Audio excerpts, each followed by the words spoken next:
bought. This here, you can see, is a 180 diamond grit wheel. Quite nice actually. But what's interesting, this is great to show, these are all 600 grit wheels. They're rubber, diamond impregnated rubber.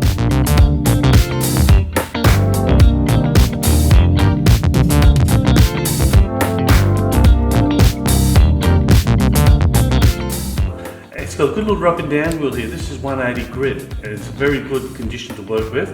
Interesting, these three here, they're all 600 grit. They're rubber impregnated ones.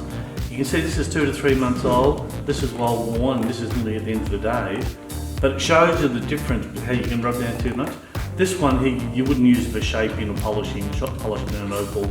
You wouldn't get the scratches out. And this is nearly airing at the end of its days, but this one shows you the quality. So if you get to this sort of stage, you really want to replace your wheels to get a good polish.